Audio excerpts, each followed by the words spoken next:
회사가 어려우니까 제발 좀 나가주면 안 되겠니? 라고 그런 말을 들었을 때 어떻게 대응해야 될까요? 바로 이게 권고사직인데 법적 쟁점 5가지 말씀드리겠습니다. 안녕하세요. 유돈로우 채널의 김유돈 변호사입니다. 여러분, 만약 여러분 회사에 상사가 와가지고 요즘 회사가 진짜 어렵다. 그러니까 회사를 좀 그만둬주면 안 될까? 라고 얘기를 한다고 생각해 보세요. 여러분 어떻게 대응하실 건가요? 일단 머리가 막 하얘지고 어떻게 대응할지 막막할 것 같습니다. 회사에서 어렵다고 하니 그만 나오라는데 어쩔 수 없지 않을까라고 그냥 받아들이고 그냥 사직서를 낼 수도 있을 것 같아요. 자, 이렇게 여러분의 상사가 이런 말을 했다면 법률적으로 이것은 권고사직을 하는 것입니다. 권고사직은 말 그대로 회사가 어떤 경영상의 이유나 또는 직원이 뭘 잘못해서 그럴 수도 있어요. 근거관계를 종료하고자 해야겠다고 판단하는 경우에 직원에게 말 그대로 사직할 것을 권고하는 겁니다. 이 권유와 권고를 받고 직원은 이를 승낙해서 사직을 하게 되면 이것이 권고사직에 따라서 회사를 그만둔 거죠. 그래서 중요한 것은 스스로 회사를 그만둔 것이 권고사직의 본질이라고 볼 수 있습니다. 사실은 이 권고사직은 근로자가 이를 안 받아들일 수도 있어요. 이 권고에는 강제성이 없기 때문에요. 그렇다면 어떻게 될까요? 회사는 해고를 해야 됩니다. 그런데요, 법의 해고 절차는 다양한 규정을 두고 있습니다. 근로기준법상의 정당한 해고가 되려고 하면요, 먼저 해고에는 정당한 사유가 있어야 돼요. 아무 이유 없이 해고할 수는 없습니다. 두 번째는요, 사용자는 근로자를 해고하기 전에 최소한도 한 30일 전에 예고를 해야 되고, 예고를 안 한다고 하면 31분 이상의 통상임금, 이거를 해고 예고수당이라고 하는데 이걸 지급해야 됩니다. 그리고 해고는 그냥 말로 합수하면 안 되고요, 서면으로서 정확하게 통지를 해야 된다. 법적으로 절차를 두고 있습니다. 그런데 권고사직은 말 그대로 서로 권유하고 받아들이는 거기 때문에 이런 절차가 필요가 없습니다. 그냥 근로자가 그래요, 나 그만둘래요 라고 승낙을 하면 근로관계가 그냥 끝나버립니다.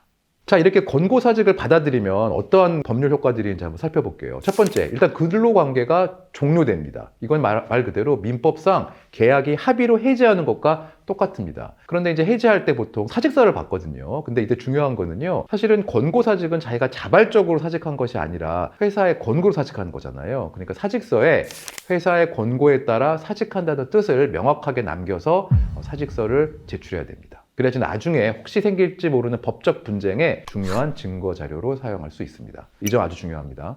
그리고 두 번째, 이거 중요한 얘기인데요. 일반적으로 자발적 퇴사 같은 경우는 자발적으로 그만둔 거기 때문에 실업급여 수급이 안 됩니다. 그런데 권고사직 같은 경우에는 사용자의 권유로 퇴사한 것이므로 이때는 자신의 자발적 의사가 아닌 이적으로 보아서요, 실업급여를 받을 수가 있어요. 그래서 아까 말한 대로 실업급여를 신청할 때 권고사직임을 확실하게 보여줄 수 있는 권고사직임을 드러내는 어떤 사직서의 내용이 있어야 합니다.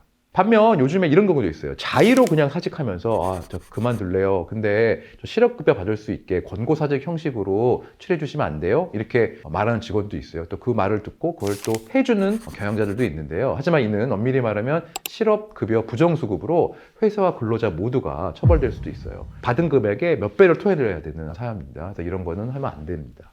그리고 권고사직의 경우에도요, 당연히 퇴직금은 다 받을 수가 있어요. 하지만 퇴직금 외에도 별도의 위로금을 지급하는 경우도 있고요. 만약에 권고사직을 제안받았을 때 이런 걸 잘 얘기해서 내가 권고사직하고 자발적으로 퇴사하는 조건으로 통상의 퇴직금 말고도 퇴직 위로금을 좀 달라라고 협의해서 일을 진행하는 경우도 있습니다. 그리고 아까 말한 대로 해고 예고수당을 받을 수가 있는데요. 이건 해고 절차가 아니기 때문에 권고사직의 경우에는 쌍방 간의 합의에 의한 퇴사이므로 해고 예고수당을 줄 의무도 없고 받을 권리도 없습니다. 마지막으로 자기가 해고당한 경우에는요, 뭔가 부당하게 해고당했다고 하면 이거를 바로잡기 위해서 노동위원회 등에 제소해가지고 이거 절차를 바로잡을 수가 있거든요.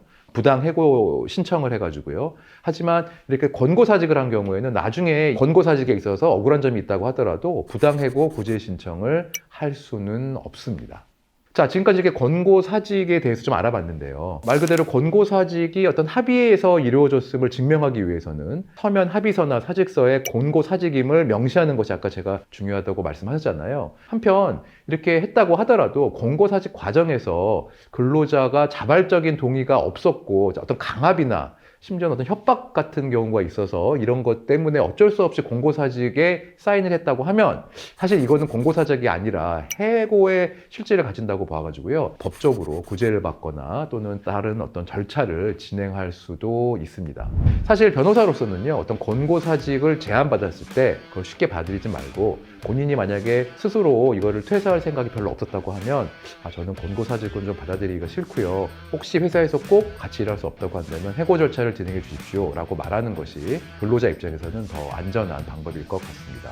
자, 만약에 이렇게 해고와 관련해 가지고 여러 가지 법적인 쟁점과 이슈가 있다고 하면 전문가의 상담 한번 받아보는 것도 좋을 것 같습니다. 혹시 상담 필요하신 분들 고정 댓글 참조해 주시기 바랍니다.